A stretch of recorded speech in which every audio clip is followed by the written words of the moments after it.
The autumn air held a crisp, almost celebratory quality that afternoon.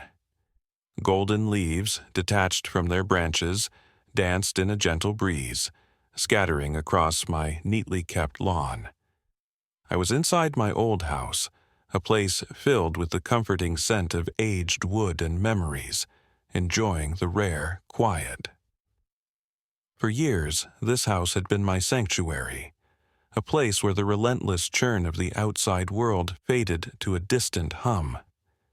My gaze drifted towards the driveway where my grandfather's 1949 Cadillac Series 62 sat gleaming. It wasn't just a car. It was a legacy, a tangible link to my family's history, and a symbol of the freedom and open road that my grandfather had so passionately embraced. Each polished curve and gleaming chrome accent held a story, a whisper of laughter, adventure, and the enduring spirit of a bygone era. The tranquility, however, was brutally shattered.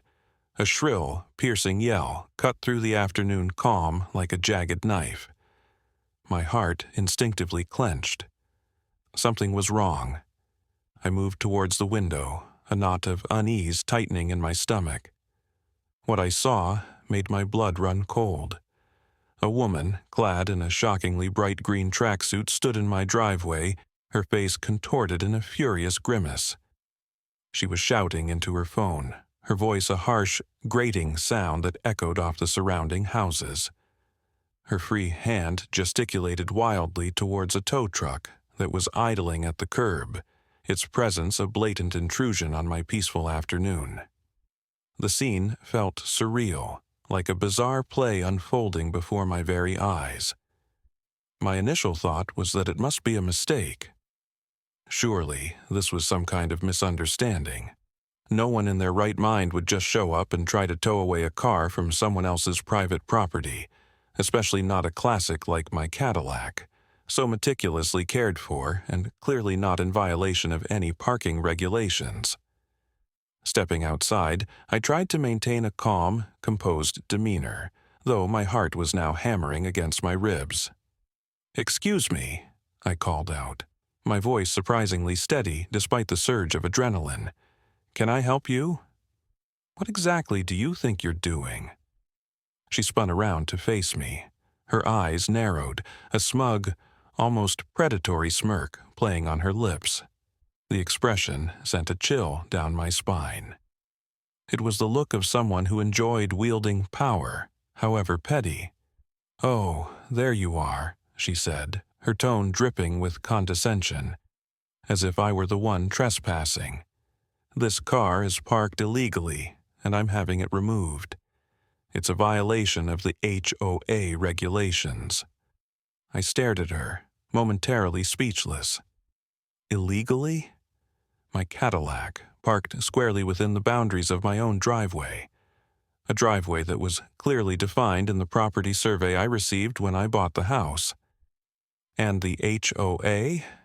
We weren't even part of the homeowners association. Their jurisdiction ended several houses down the street. This woman, who I would later come to know as Karen, was either delusional or deliberately trying to provoke me, and she was succeeding. She then glanced down toward her phone, a subtle smirk. "Let's see what my friend thinks," she said in a lower voice. "This is my driveway," I stated, my voice rising slightly, a hint of steel entering my tone. "And that's my car. You have absolutely no right to touch it." Karen rolled her eyes, a theatrical display of impatience. "Actually," she said, drawing out the word with exaggerated emphasis, "this is a shared driveway according to the HOA bylaws, and your antique is in clear violation. And we're trying to maintain a certain aesthetic standard in this neighborhood, you see." I felt a surge of anger, hot and immediate. "Shared driveway? This is not a shared driveway. I have the property survey right here, and the HOA has no authority over my property. We're not members." I gestured back towards the house. I was almost tempted to go retrieve it, just to shove the proof in her face. She crossed her arms, her green tracksuit rustling.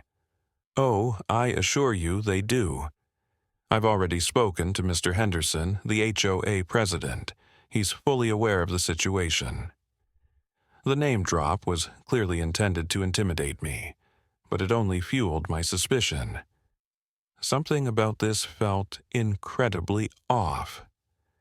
"Listen," I said, forcing myself to take a deep breath, trying to control the tremor in my voice. "I don't know who you are or what your game is, but you can't just tow someone's car because you feel like it. This is harassment." She let out a short, sharp laugh. "Harassment? Darling, you haven't seen harassment yet. This car is an eyesore. It's loud, it's old, and frankly, it lowers the property values of the entire neighborhood. We're trying to keep things respectable." That was the breaking point. Respectable? My grandfather's meticulously maintained Cadillac, a piece of automotive history, was an eyesore? "This car is none of your business," I snapped, my voice finally cracking with the strain. "Now, I suggest you leave my property before I call the police." "Oh, please, call them," she retorted, her voice dripping with sarcasm. "I'd love to explain to them how your car is violating multiple HOA regulations. I have a whole list, you know." She patted a pocket of her tracksuit, as if the supposed list were tucked inside. I turned my attention to the tow truck driver, who had been silently observing the exchange, his face a mask of discomfort. "And you," I said, my voice firm. "You know this is illegal, right? You can't tow a car without the owner's consent, especially not from private property." The driver shifted nervously, avoiding my gaze. "Look, lady," he mumbled to Karen, "I don't want any trouble. Are you sure about this? I mean, it's his driveway." "It's fine," Karen hissed, her voice sharp and commanding. "Just do your job. I told you, I've cleared it with the HOA." Her eyes darted back to me. "This is your last warning." Taking a deep, steadying breath, I stepped between Karen and the car, my body a physical barrier. My mind was racing, but one thing was crystal clear. This wasn't just about the car anymore. It was about principle. It was about standing my ground. "The HOA doesn't own this property," I said, my voice low but resolute. "And if you so much as touch this vehicle, I will make sure you regret it." A tense silence hung in the air, broken only by the distant hum of traffic. Karen's eyes narrowed, and I could almost see the calculations running through her mind. Finally, she jabbed a finger in my direction. "You'll regret this," she spat, her voice venomous. She turned and stalked off towards the street, the tow truck driver following with a muttered apology that I barely heard. The relief I felt at their departure was short-lived. I knew, deep down, that this wasn't over. Karen struck me as the type who wouldn't give up easily, and I was right. The next morning, I found a neatly folded piece of paper taped to my front door. It was an official notice from the HOA, complete with their logo, demanding the removal of the unauthorized vehicle. But the wording was vague. There was no signature and no contact information. It was clearly a fake, another attempt at intimidation. Later that day, I spotted Karen across the street, arms crossed, watching my house with a predatory gleam in her eyes. She didn't even try to hide it. Every time I stepped outside, her gaze followed me, an unnerving reminder of her obsession. The feeling of being watched was suffocating. "She is really something," said a voice next to me. I gave a quick look over and noticed it was one of my neighbors, an older gentleman. She's been doing that every day. That evening, I decided to take action. I couldn't just sit around and wait for Karen to escalate further. I ordered a state-of-the-art security camera system, complete with motion detection, night vision, and remote monitoring. I installed one camera above my garage door, giving it a clear view of the driveway and the street. Another camera went up near the front door. I was determined to catch her in the act. This should do it, I muttered to myself, adjusting the camera angle. Let's see her try something now. The following days were a blur of petty harassment. More fake HOA notices appeared on my windshield, each one more threatening than the last. One even threatened to have me arrested. It was absurd, but the constant barrage was starting to wear me down. Then, one night I heard it, a faint metallic clink coming from the driveway. My heart leaped into my throat. I crept to the window and peered out. There she was, Karen, crouched by my Cadillac, holding a pair of bolt cutters. What the... I grabbed my phone and bolted out the door, adrenaline coursing through me. "Hey!" I yelled, startling her. She jumped up, the bolt cutters dangling from her hand. "Oh, I was just checking something," she stammered, trying to play it cool. "Making sure your car wasn't leaking oil all over the shared driveway." "You were trying to cut the lock on my wheel clamp," I said, pointing to the heavy-duty lock I'd installed earlier that week. "And it's all on camera." I held up my phone, displaying the live feed from the security camera. Her face flushed crimson. For a moment, she looked genuinely panicked. But then, with a chillingly quick recovery, she straightened up, her smug expression returning. "Go ahead," she said, her voice dripping with false confidence. "Call the police. I'd love to see what they say about your illegal modifications." "Illegal?" I repeated, incredulous. "Lady, you don't even know the law." "I know enough," she shot back. "And I know the HOA has rules against these kinds of monstrosities. You're the one in the wrong here. This isn't HOA property," I shouted, my voice echoing in the quiet night. "Get off my property." She didn't respond, just sneered at me, then turned and stalked away into the darkness. The next morning, after a fitful night's sleep, I went to the police station and filed a formal complaint, showing them the video footage of Karen's attempted vandalism. The officer I spoke to seemed less than enthusiastic. "We'll look into it," he said, non-committally, scribbling a few notes on a pad. It felt like a brush-off. Undeterred, I decided to investigate on my own. I started asking around the neighborhood, discreetly inquiring about Karen. It was then that I met Mr. Henderson, a kind elderly gentleman who lived a few houses down. He was quiet, often sat outside and kept mostly to him. "Karen, eh?" he sighed. "She's been a thorn in everyone's side for years. Thinks she runs the place. Always complaining about something," he said in a private conversation.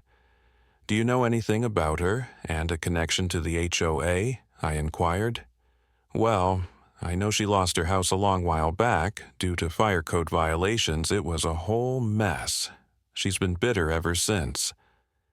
A few days later, the situation escalated dramatically. I woke up to find deep, jagged scratches running along the driver's side door of my Cadillac. My heart sank. It was a deliberate act of vandalism, a clear message from Karen. This time, when I called the police, I was armed with more than just a video of attempted tampering. I had proof of actual damage.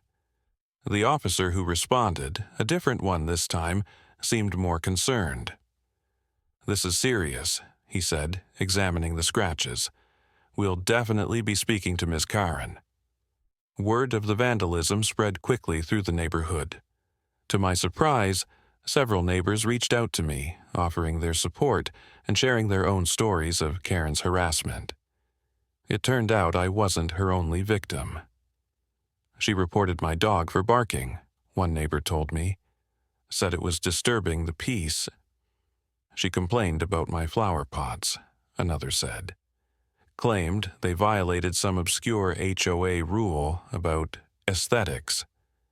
The stories poured in, painting a picture of a woman obsessed with control and determined to make everyone around her miserable.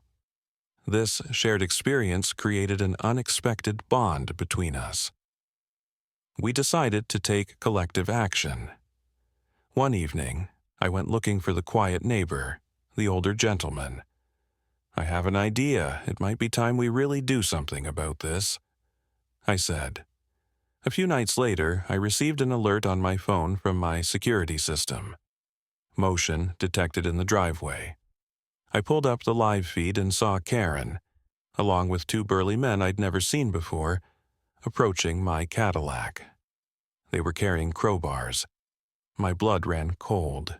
This wasn't just harassment anymore. This was a full-blown attempt to destroy my property. I called 911 immediately, my voice shaking. "They're here. They're trying to break into my car." I raced outside, shouting at them to stop. Karen turned to me, her face twisted in a mask of fury. "You should have just moved the damn car," she screamed. The men hesitated, looking uncertainly at Karen, but she urged them on. "Get it out of here, now!" Just as one of the men raised his crowbar to strike, sirens wailed in the distance. Police cars screeched to a halt in front of my house, lights flashing. Karen and her accomplices were caught red-handed. The next hour was a blur of flashing lights, officers taking statements, and a wave of relief, finally. The arrest of Karen and her hired thugs felt surreal. After weeks of living under a cloud of anxiety, constantly looking over my shoulder, the sudden shift was almost jarring. The police were efficient, professional, and this time undeniably serious. They took statements from me, from the neighbors who had witnessed the attempted destruction of my car, and of course from Karen and her accomplices. Seeing her handcuffed and led away, her usual arrogance replaced by a mixture of rage and disbelief, brought a strange mix of satisfaction and sadness. The investigating officer, Detective Miller, called me the next day with an update. "The two men admitted to being paid by Ms. Karen," he explained. "They said she offered them a significant sum to remove your car by any means necessary. We've got her on multiple charges: trespassing, vandalism, conspiracy to commit property damage, and the list goes on." Hearing the formal charges was a relief. It validated everything I had been through, the constant stress, the fear, the anger. It meant that Karen wouldn't get away with it. Justice, it seemed, was finally being served. The court date arrived a few months later. I attended, along with several of my neighbors, all of us united by our shared experience with Karen's reign of terror. The evidence against her was overwhelming. The security footage, the witness testimonies, the police reports, even her own rambling, incoherent defense. The judge didn't hesitate. Karen was found guilty on all counts. She was sentenced to 6 months in jail and ordered to pay restitution for the damage to my car, as well as for the various fines and petty damages she had inflicted on other members of the community. The HOA, eager to distance themselves from the scandal, issued a formal apology and clarified that Karen had acted entirely on her own, without their knowledge or approval. They even offered to cover the cost of repairing my car and upgrading my security system, a gesture I appreciated, even if it was partly motivated by self-preservation. The atmosphere in the neighborhood shifted dramatically after Karen's departure. It was as if a heavy weight had been lifted. People were friendlier, more open, more willing to connect. Conversations flowed more easily on the sidewalks. Children played freely in their yards without fear of being reported for making too much noise. Mr. Henderson, the quiet neighbor who had shared Karen's history with me, became a regular visitor. We'd sit on my porch, sipping iced tea, and he'd share stories of the neighborhood's past, before Karen's influence had cast its long shadow. A few weeks after the sentencing, a group of us organized a neighborhood barbecue. a celebration of our newfound peace. It was a joyous occasion, filled with laughter, shared food, and a sense of collective relief. Someone even jokingly suggested we call it Freedom Day. The entire ordeal with Karen had been a crucible, forging me into a stronger, more resilient person. I had learned the importance of standing up for myself, of setting boundaries, and of not backing down in the face of intimidation. I had also discovered the incredible power of community, the strength that comes from knowing you're not alone. I decided to have my Cadillac fully restored. The scratches, a painful reminder of Karen's malice, were expertly repaired. The car gleamed, its classic lines and vibrant red paint a testament to its enduring beauty, and a symbol of my own perseverance. The Cadillac was no longer just a car. It was a tangible representation of everything I had fought for and won. It was a reminder that even the most cherished things can be damaged, but with care and determination, they can be restored to their former glory. It was a connection to my grandfather, to his love of freedom and the open road, and to the values he had instilled in me. Sitting on my porch one evening, watching the sunset paint the sky in hues of orange and purple, I reflected on the whole experience. I had learned that standing up to bullies is never easy, but it's always worth it. I had learned that community is a powerful force, capable of overcoming even the most entrenched negativity. I had learned that resilience is not about avoiding hardship, but about facing it head-on, learning from it, and emerging stronger on the other side. Karen had tried to divide us, to make us afraid, to control us. But in the end, she had inadvertently brought us closer together. Her reign of terror had exposed the cracks in our community, but it had also given us the opportunity to repair them, to build something stronger and more beautiful in its place. The Cadillac, gleaming in the driveway, was a constant reminder of that victory, a symbol of hope, resilience, and the enduring power of the human spirit. Life, just like bringing an old classic car back to life, requires attention, patience, hard work, and perseverance. And just like my Cadillac, I came out of it all stronger, wiser, and ready to enjoy the ride, no matter where the road may take me.